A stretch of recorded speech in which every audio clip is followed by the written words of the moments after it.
Bien, regresamos con ustedes en esta segunda parte de este programa especial de hoy. Y es de especial porque en este día está con nosotros el doctor Alfredo Polanco. No acostumbra a venir días como hoy, porque él viene los lunes, aunque este programa lo podemos pasar un lunes. Vamos a ver qué él nos va a decir. Y él viene con un tema muy interesante en el día de hoy para usted que necesita saber sobre su salud. Necesita comprender cómo usted puede proteger su salud. Y eso es lo que él hace aquí todos los lunes. Doctor, buenos días. Buenos días, Licho. ¿Cómo está usted? Estrechando su mano aquí, muy contento, feliz.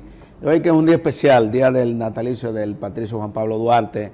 La verdad que ahorita me emocioné bastante escuchando ese himno a Juan Pablo Duarte, sí, y luego escuchando la historia, el relato que usted dio en la introducción, que es bastante importante y que yo digo que debería de rescatarse eso. Estoy de acuerdo con usted. O sea, ahora muchos jóvenes, usted le pregunta sobre la vida del patricio Juan Pablo Duarte y prácticamente es muy poco lo que pueden saber. Algunos no saben nada. Sí. Entonces yo estaba muy atento, me acordaba de antaños cuando éramos estudiantes, que esas fechas siempre, pues en todas las materias, siempre se le hablaba de Juan Pablo Duarte y sobre los padres de la patria, no solamente de Juan Pablo Duarte. Pero bueno, hoy tenemos un tema bastante importante. ¿Qué tenemos hoy, doctor? Y es hablar sobre el daño renal en la diabetes y las nuevas alternativas que existen para, pues, enlentecer ese daño renal. O sea que es bastante importante para que, o sea, hay noticias buenas, nuevas, ¿qué hay? para esos pacientes diabéticos. Pero primero vamos a hablar un poquito de lo que es la diabetes, porque la gente todavía, que diabetes, que azúcar en sangre. La diabetes es un trastorno metabólico caracterizado por un aumento de los niveles de azúcar en sangre, que es a consecuencia de una deficiencia de insulina. La insulina es una hormona que produce nuestro páncreas y que es necesaria para mantener el azúcar anivelada en la sangre. Yo lo digo porque muchas personas cuando le mencionan la palabra insulina le cogen miedo y que hay que inyectarse insulina y le tienen miedo. Si usted no produce insulina o es deficiente, a usted hay que inyectarle insulina. O sea, sí, la insulina es una hormona que se produce en nuestro páncreas. Cuando hay una deficiencia de insulina o cuando hay resistencia de nuestro cuerpo a la insulina, se produce la diabetes, lo cual trae como consecuencia aumento de los niveles de azúcar en sangre. Entonces es importante saber cuáles son los niveles normales de azúcar en sangre. Debe de estar en un rango entre 70 a 100 miligramos por decilitro. Todo el mundo ha escuchado, que tengo el azúcar alta, pero muchas personas no se imaginan a partir de cuándo usted se considera diabético. Entonces es importantísimo. ¿De cuánto es alta? Sí, a veces hay pacientes que el médico le dice, tiene el azúcar alta, pero no le dice cuánto. El paciente se queda con la duda y no le pregunta al médico. Me dicen, solamente me dijeron que tenía el azúcar un poquitito alta. Pues bien, entre 70 a 100 es normal. Ahora, entre 100 y 126 es un paciente ya prediabético. Oigan bien, es un prediabético, es un paciente que está... ¿Cuál es la diferencia? Es que no es diabético todavía. Todavía no es diabético, pero está prácticamente en el abismo de ser diabético. Ahora, por encima de 126 es un paciente ya que es diabético. Pero eso siempre debe de confirmarse con otro nivel, con otro análisis. Entonces el pre es como una etapa de alerta, donde usted tiene que... No, y exactamente una etapa de alerta y donde el paciente tiene ya que actuar. El médico debe de darle recomendaciones importantes como son cambios del estilo de vida, dieta, ejercicio, etcétera. Y ese paciente puede retrasarse por años e incluso ese paciente puede no llegar a ser diabético. Ahora, ya cuando el paciente tiene esos niveles de glicemia por encima de los valores de 126, ya se considera un paciente diabético. Tenemos el caso del paciente que se hace la glicemia, que es azúcar en sangre, después de haber comido y le sale, por ejemplo, en 220. Es un paciente diabético. Dice, no, pero fue que me dio una hartura. No importa lo que usted haya comido. Pero doctor, espérese. Vamos a ver, es que esto implica que hay muchos estados distintos en lo que usted se hace la prueba para dar resultados diferentes. Claro que sí.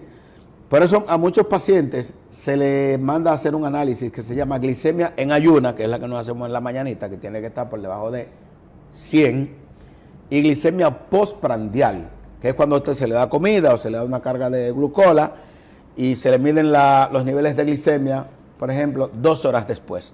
Si esos niveles de glicemia 2 horas después están por encima de 200, usted es considerado diabético. O sea, usted no puede tener, aunque haya comido lo que haya comido, una glicemia por encima de 200 porque usted es diabético. Entonces, hay otro análisis muy importante que te recoge los niveles de glicemia de los últimos 3 meses, que se llama la hemoglobina glucosilada. Es un poquito más complicado, lo manejamos bastante bien los médicos, pero ese análisis tan importante nos dice a nosotros cómo han estado los niveles de azúcar en sangre en los últimos 3 meses. Y ya por ahí nosotros podemos tener el diagnóstico de diabetes. Es verdad que él tiene una rutina con diabetes. Exactamente, o sea que es bastante importante. Pues bien, es importante que la población... ¿Cómo se llama ese? Hemoglobina glucosilada o glicosilada. Eso ustedes se lo recomiendan a los pacientes. Todos los pacientes diabéticos, a todos los pacientes que nosotros vemos que están obesos, porque la obesidad es el punto de partida para la diabetes. Aparte del factor genético, que todos sabemos que es un factor inherente que nosotros no podemos quitarnos, pues yo soy hijo de mi papá y si mi papá es diabético o fue diabético y mi madre también, yo tengo muchas posibilidades de tener la diabetes. Es importante señalar que la diabetes puede no dar síntomas durante muchos años. Por ejemplo, hemos tenido pacientes diabéticos que cuando se le hace el diagnóstico, pues presumimos que ese paciente tenía más de 5 años siendo diabético, más de 7 años siendo diabético, hasta 10 años siendo diabético. A veces la población dice, pero ¿cómo es posible que el médico me dijo que posiblemente yo tenga alrededor de 7 u 8 años siendo diabético? Bueno, lo que pasa es que cuando se le hizo el diagnóstico de diabetes a ese paciente, ya tenía complicaciones crónicas de la diabetes, es decir, tenía problemas, daño en los ojos, que es lo que se llama la retinopatía diabética, tenía daño en los vasos sanguíneos. No, usted dice que es secreta, pero no da las señales, porque esos son señales. Bueno, voy a decirle cuáles son las señales. Lo que pasa es que si nosotros no nos percatamos de esas señales, vamos a pasarlo por alto. Entonces, tiene nefropatía diabética, ya tiene daño en los riñones. ¿Cuáles son los signos de alarma que te pueden decir que eres diabético? El paciente lo primero que orina mucho. ¿Por qué? Porque el azúcar alta es un diurético osmótico. Entonces, el paciente va a tener lo que se llama poliuria, un aumento en la frecuencia y la cantidad de orina en 24 horas. El paciente orina 3, 4, 5 litros en 24 horas y lógicamente como está orinando mucho, ¿qué va a tener? Mucha sed, que es lo que se llama polidipsia, y va a tener polifagia, va a querer comer mucho. O sea, que son, por eso que se le llama la enfermedad de las P. Poliuria, orina mucho; polidipsia, bebe mucha agua; polifagia, el paciente come mucho; y prurito, mucha picazón le puede dar a ese paciente. Ahora, ¿qué ocurre? El paciente como que se acostumbra a esto. Dice, no, pero yo tengo años con esa situación y ya se hace como que es propio de él. Ahora, cuando nosotros hacemos los análisis, vemos que tiene la glicemia, como pasó con una señora en el día de ayer, que tenía 335 miligramos de glicemia. Imagínese usted, no 80, no 100, sino 335 miligramos de azúcar. Y ella insistía en que no era diabética. Oiga, señora, usted es diabética. No, que es que me subió un chin porque hice desarreglo en las Navidades. Hace un mes de las Navidades, y no importa el desarreglo que usted haya hecho ayer, hoy usted tiene que tener sus niveles de glicemia controlados. Entonces, ¿cuál es el problema? Si usted no se está manejando su diabetes como se debe, con el tratamiento que su médico le indicó, que puede ser insulina o pueden ser pastillas, ahí vienen las complicaciones, que es lo que vamos a hablar, que es una de las principales, la nefropatía diabética, o sea, la insuficiencia renal crónica secundario a la diabetes. Las estadísticas son sorprendentes y precisamente hay nuevas modalidades terapéuticas, nuevos medicamentos que pueden retrasar la nefropatía diabética. Pero es importante que la población sepa que el 40%, óigase bien, 40% de los pacientes que son diabéticos tipo 2, sobre todo, van a tener una nefropatía diabética. O sea, un daño a nivel de los riñones secundario a la diabetes.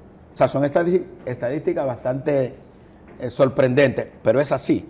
Por ejemplo, en el 2020, en los Estados Unidos, el 44.4% de todos los pacientes que fueron a diálisis fue por la diabetes. O sea, más. ¿Cuál porcentaje? 44.4%. La mitad prácticamente. Prácticamente la mitad de los pacientes que fueron a diálisis fue por la diabetes. Entonces, son datos que sorprenden. ¿Por qué?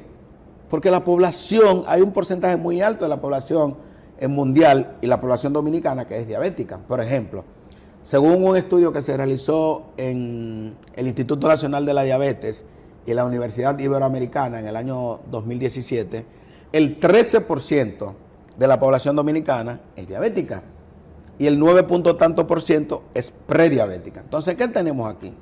Tenemos cerca de un 23% de la población dominicana que es o diabética o prediabética. O sea, ese 23% de la población, prácticamente la mitad de esos pacientes van a tener una enfermedad renal crónica secundario a la diabetes. Ahora, ¿qué ocurre? Si ese paciente es sometido a las diferentes modalidades de tratamiento, un porcentaje muy importante de esos pacientes no van a tener una nefropatía diabética, es decir, no van a llegar a diálisis. Porque, ¿qué ocurre? Una de las complicaciones importantes que tienen los pacientes que tienen nefropatía diabética, o sea, daño renal por la diabetes, es la muerte prematura, muerte cardiovascular. La literatura lo dice claro. O sea, un paciente que tiene una nefropatía diabética, la vida se le retrasa entre 15 a 16 años. Imagínese usted que tenga 50 años de edad y que la vida pues tenga una nefropatía diabética y usted posiblemente iba a durar 70 años, pues lamentablemente usted va a durar, o sea, va a llegar a los 63, 64 años o menos. O sea, es importante tomar en cuenta eso. Entonces, ¿qué debemos hacer? Porque estamos hablando para la población. ¿Qué, doctor? ¿Qué hacemos? Entonces, porque la gente no le da mucha importancia a eso, doctor. Sí. Vemos que el paciente diabético es manejado por el diabetólogo, el endocrinólogo, el cardiólogo, el internista, la persona que sepa manejar a un paciente diabético. Ahora bien, ese paciente diabético tiene que ser inteligente y tiene que preguntarle a su médico: doctor, ¿cómo están mis riñones? O sea, el mismo paciente, usted me ha mandado a hacer la prueba de los riñones para ver cómo están mis riñones. Usted me ha mandado a hacer lo que es la orina de 24 horas, porque esa es la manera de cómo yo voy a determinar si ese paciente tiene daño en los riñones, haciendo lo que se llama la albuminuria en orina de 24 horas, haciéndole la creatinina en orina de 24 horas. Aunque ya cuando los niveles de creatinina están alterados en ese paciente diabético, ya ese paciente lamentablemente ha llegado tarde. O sea que no hay que esperar a que la creatinina se altere, y se lo decimos también a los colegas, para enviarlo al nefrólogo, o no para enviarlo al nefrólogo, porque hay terapia, hay medicamentos que cualquiera de los médicos, sabiendo utilizarlo, lo va a utilizar. Por ejemplo, en el campo de la diabetes hay muchos medicamentos que son protectores de los riñones, que sirven para la diabetes, te protegen los riñones y te protegen el corazón. No está muy accesible eso. Bueno, pero es lo que nosotros decimos. Son medicamentos, lógicamente, costosos. Pero cuando nosotros vamos a ver cuánto te cuesta un paciente en diálisis durante un mes, es un paciente que tú vas a tener que gastar más de 60,000 pesos solamente en diálisis. No lo gasta usted, pero lo gasta el Estado. Y en el caso no de es que la usted no lo familia, tenga. es el Estado. Si no es la familia, lo gasta el Estado. Entonces, eso es solamente en tratamiento de diálisis, más de 60,000 pesos. Pero encima de eso, tiene que gastar más de 20,000 pesos mensuales en los diferentes medicamentos, porque ahí, sí, cuando el paciente está en diálisis, usted va a tener que comprar los medicamentos, aunque estén baratos o estén caros. Entonces, por eso... Si quiere vida. Si quiere vida, porque si no sabe que va a tener muerte. Entonces, es importantísimo que la población sepa que cuando nosotros prescribimos un medicamento para una enfermedad así como la nefropatía diabética, sí es cierto, son costosos, pero estos medicamentos te van a enlentecer esa progresión a diálisis. Por ejemplo, hay un medicamento nuevo que se llama la finerenona, que es un diurético antagonista, es un término muy El científico. ¿Cómo se llama? Finerenona. Finerenona. Finerenona, exacto. Un medicamento bastante bueno que tiene efectos antiproliferativos en el riñón, en el corazón, o sea, evita la fibrosis en el corazón, evita la fibrosis en los riñones, evita la proteinuria, retrasa la progresión de la nefropatía diabética, como hay otros medicamentos, por ejemplo, que son inhibidores del cotransportador sodio-glucosa, por ejemplo, la dapaglifosina, canaglifosina, empaglifosina, o sea, que son medicamentos ya de primera línea para la diabetes, pero que no solamente se utilizan en pacientes para controlar la diabetes, sino que se utilizan para pacientes para controlar la diabetes, la insuficiencia renal crónica, la insuficiencia cardíaca, que por eso incluso son medicamentos que en principio era muy difícil nosotros utilizarlo como nefrólogos o los cardiólogos. Sin embargo, ahora nefrólogos y cardiólogos lo utilizamos tanto o más que diabetólogos y endocrinólogos. ¿Por qué? Porque conocemos el efecto protector de esas terapias en la prevención o el enlentecimiento de la nefropatía diabética o de la falla cardíaca. Doctor, nos están diciendo que tenemos que ir a una pausa. Vamos a la pausa y venimos de inmediato con esa descripción que usted nos está dando para orientar a la gente de cuál es el medicamento y cómo consumirlo. Perfecto. Vamos a una pausa, seguimos conversando con el doctor Alfredo Polanco sobre algo que a mí cada vez me preocupa más, que es la diabetes y como él llama ahora, la nefrodiabetes. Nos vemos en breve.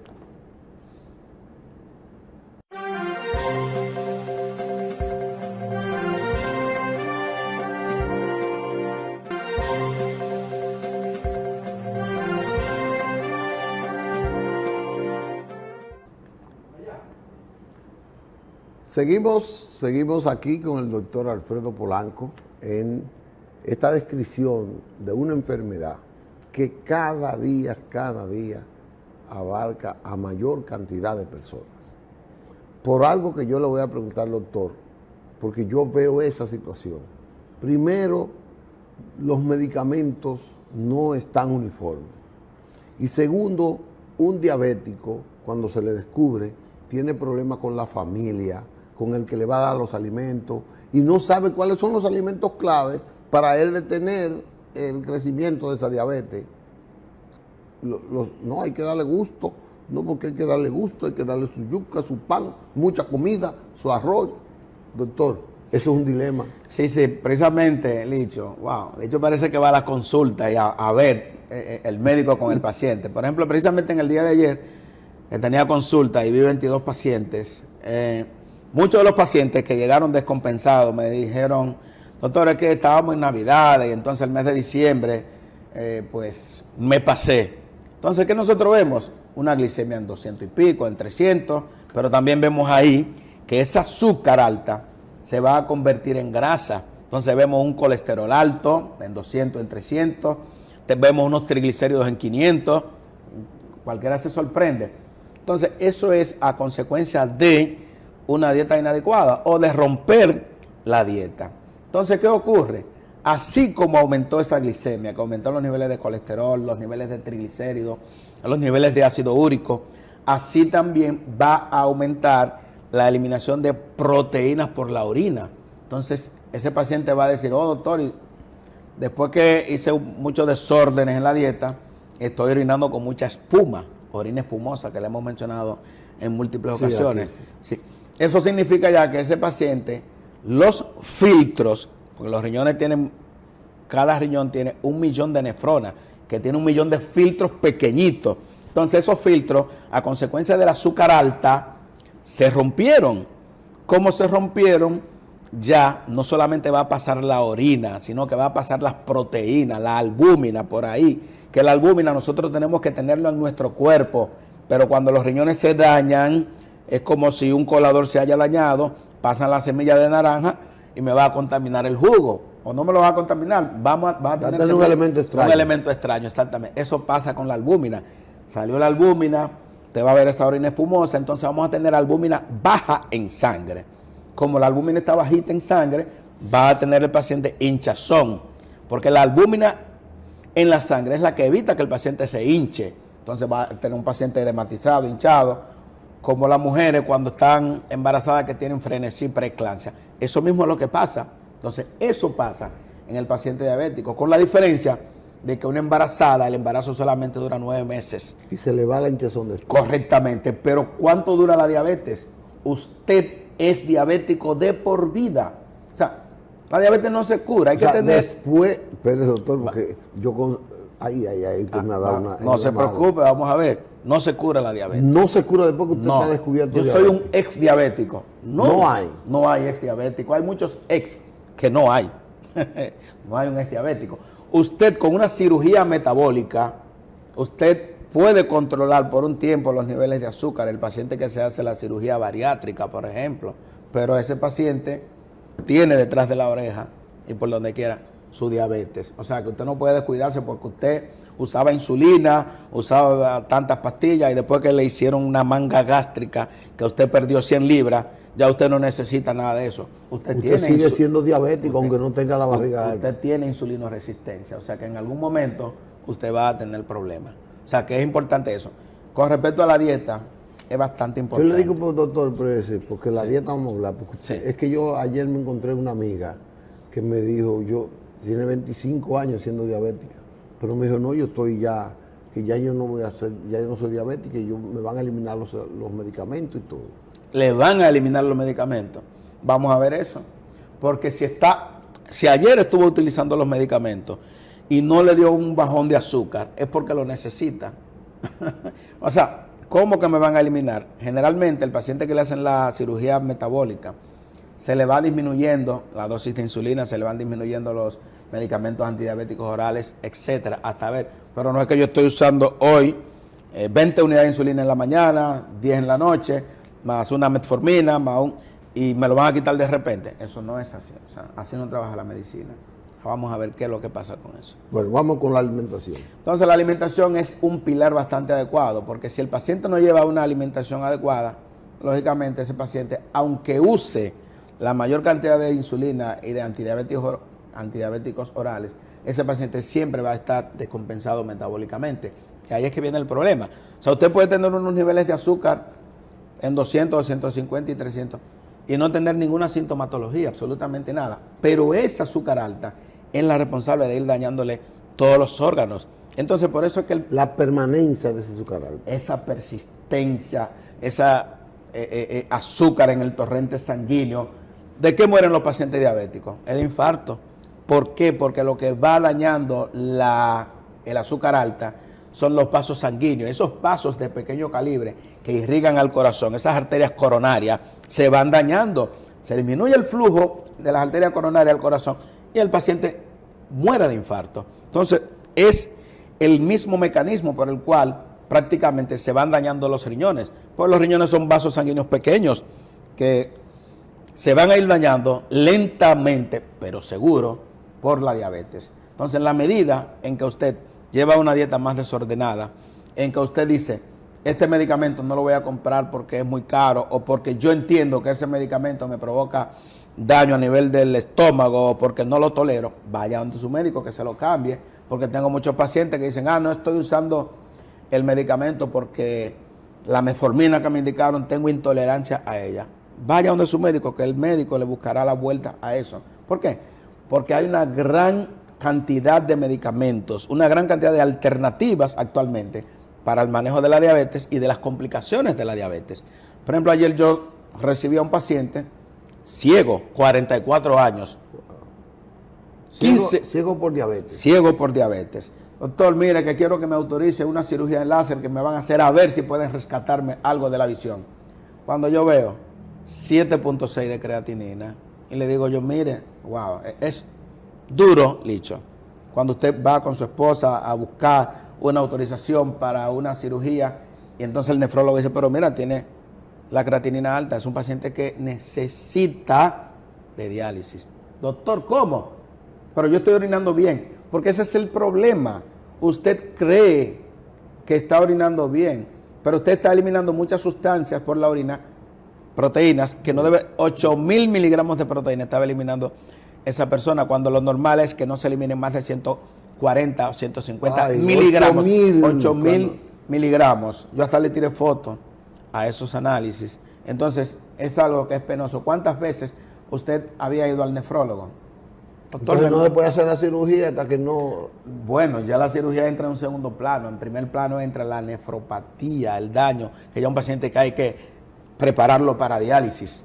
Entonces, tomando en cuenta que ahora existen medicamentos que esa proteína que se elimina, que es la que va a dañar los riñones, entonces puede disminuir en gran parte esa proteinuria. Estos medicamentos que ahorita estamos hablando, por ejemplo, un medicamento que, dicho sea de paso, en el día de hoy va a ser lanzado por un laboratorio, finerenona, un medicamento que fue aprobado por la FDA en junio. Va a ser lanzado en el país. En el país. O sea, un medicamento nuevo. En junio del año pasado fue... Pero que contiene un avance en la investigación, un tratamiento. Claro, porque se han hecho múltiples estudios y que han demostrado que este medicamento retrasa, enlentece la progresión hacia la diálisis. Entonces, cuando a usted le dicen que hay medicamentos, hay varios medicamentos así. Hay medicamentos para la diabetes, que hablamos ahorita, pero hay otros medicamentos que este no es para la diabetes, sino básicamente un medicamento que sirve para la presión porque es un diurético. Entonces sirve para la fibrosis del corazón, para el paciente con insuficiencia cardíaca, para enlentecer la progresión de la enfermedad renal crónica o en estadio avanzado. O sea que es bastante importante nosotros tomar en cuenta y por eso... Vamos a ver qué facilidad va a tener la población para accesar a ese medicamento. Bueno, yo lo que entiendo... Después hablaremos de eso. Pero es importantísimo que, por ejemplo, si al Estado le conviene que vengan estos medicamentos, porque vamos a tener menos pacientes con insuficiencia. Usted sabe la cantidad de pacientes. De más economía para el Estado, menos gastos. Pero claro, o sea, porque cada vez que nosotros tenemos a un paciente que está en diálisis, ya vimos la cantidad de dinero que se consume. Pues el que no tiene seguro tiene que ir a un hospital público y el que quiere pagarlo tiene que ir a una clínica a pagar 5 o 6 mil pesos por una sola diálisis. 3 diálisis a la semana requiere un paciente como promedio. 6 por 3, 18. En una semana, 18 mil pesos solamente de diálisis. Esa es la media. Que por 4 son 72 mil. Entonces, o sea, que me quedé atrás, ¿verdad? Entonces, ¿qué ocurre? Generalmente el paciente que va a diálisis va acompañado de alguien. Es un paciente que generalmente no va solo, toma un taxi ida, un taxi vuelta, 3 veces por semana. Entonces ese paciente no solamente va a diálisis, ese paciente usa medicamentos para la presión, usa para el corazón, usa para el colesterol, usa para la diabetes, tiene que usar medicamentos antidepresivos, porque muchos pacientes, por ejemplo, cuando le dimos la noticia a ese paciente en el día de ayer de su condición, 6.7 de creatinina y prepararse para diálisis, 44 años. O sea, usted no lo va a tomar así como así. Es un paciente... Se deprime porque se va a preocupar por todo. Correctamente. Porque ya su funcionamiento, su metabolismo, ya su visión ya la perdió. Claro. Pero ya vienen otras cosas que se van a perder. Claro, si solamente iba porque pensaba que era la visión, ahora vienen los riñones, entonces ahora hay que hacerle un ecocardiograma, porque tenemos que ver si como así está afectado los riñones, así podrían estar afectados su corazón por problemas de las arterias coronarias. Ahora yo voy a hacer una crítica solapada. Ay. Quien le mandó a hacer a pedir esa autorización, no le hizo todo ese estudio que usted está diciendo que habría que hacerle. Sí, lo que pasa es que oftalmología, por ejemplo, oftalmología vio la creatinina alta. O sea, actuaron bastante bien. ¿Por qué? No, tiene que verlo el nefrólogo. O sea, ya nosotros como nefrólogos vemos al paciente de una manera más integral. Exacto. ¿Por qué? Pues generalmente el nefrólogo es un médico que también, aparte de nefrólogo, es médico internista. Porque es internista, primero es internista. Primero internista, exactamente. Entonces por eso tenemos una visión más amplia y le vamos a indicar al paciente ya todo. ¿Por qué? Porque primero, antes de yo mandarlo a tratamiento de diálisis, yo debo saber qué tipo de diálisis le conviene a ese paciente. Porque si cuando yo le hago el ecocardiograma me dice que su corazón está muy dañado, muy deteriorado, ese paciente no califica para hemodiálisis. Ese paciente califica para otro tipo de diálisis, que es diálisis peritoneal, donde se le coloca al paciente un catéter en el abdomen, en la barriga, y ese paciente pues se puede dar diálisis incluso en la casa, que es otra modalidad de diálisis que la gente no conoce mucho, pero que es bastante efectiva, sobre todo para pacientes que tienen problemas importantes del corazón, pero cualquier paciente puede elegir ese tipo de tratamiento sustitutivo renal. Doctor, todo eso que usted ha dicho, todo este perjuicio que tiene una familia, que tiene un ciudadano, se evita con una sola cosa, prevención. Prevención es lo más importante. Entonces, por ejemplo, esos pacientes que son prediabéticos, aproximadamente el 9% de la población dominicana, esos pacientes simplemente con cambios del estilo de vida, dieta, ejercicio, una dieta saludable, que es lo más importante, evitar el sedentarismo, perder peso. O sea, con eso usted puede retrasar. Y a mí no me da vergüenza decirlo, Licho. En el año 2010, 2011, yo fui diagnosticado como prediabético. Yo no soy diabético. No. Pero yo camino, yo corro, yo si aumenté 6 libras en un crucero, yo digo, no, vamos a bajar esas 6 libras, y la bajo, y camino, y hay medicamentos que usted puede utilizar como prediabético. Entonces yo como prediabético utilizo desde hace 13 años un medicamento que nunca he dejado de tomarlo. No, pero entonces lo indica a la población general y dice, no, yo no quiero usar eso, ¿para qué? Yo no voy a usar ese medicamento porque yo no soy enfermo. No me diga. Igual que para la diabetes ese medicamento. Es para la prediabetes y para la diabetes, exactamente. Yo tengo desde el 2010, 2011 utilizando ese medicamento y no me da vergüenza decirlo. Y maravilloso medicamento que hasta en la botica lo venden. Y muy bueno el de la botica. Popular. Claro que sí, Licho. O sea que... Pero usted puede decir el nombre, doctor. Metformina. ¿Cómo? Metformina, pero Metformina. sí. Pero tiene que ser prescrito por un médico. Pero es barato. Una caja de metformina de 100 tabletas. El médico contribuye con esa... Cuesta como 200, 300 pesos en la botica. Le da para 3 meses, Licho. Oye, eso. Entonces eso es como 60 pesos mensual. Exactamente. Para mantener un ritmo antidiabético que no me va a permitir... 2 pesos diarios. No me va a permitir salvar mi vida por 2 pesos. Pues la gente dice, no, que los medicamentos...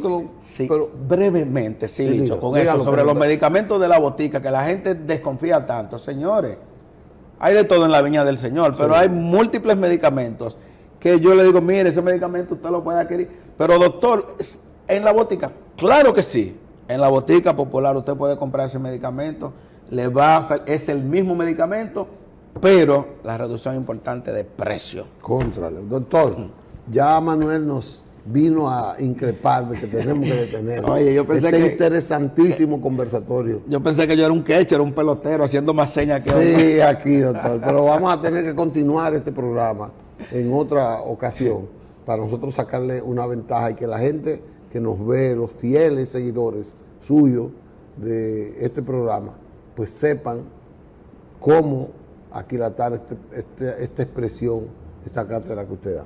Gracias, doctor, por estar con nosotros hoy en vivo. Vamos a ver cómo lo hacemos, porque después tenemos que coger llamadas en esa parte. Nos vemos en el próximo programa, señores, mañana, si Dios quiere, con otro tema interesante. Hasta mañana, si Dios quiere.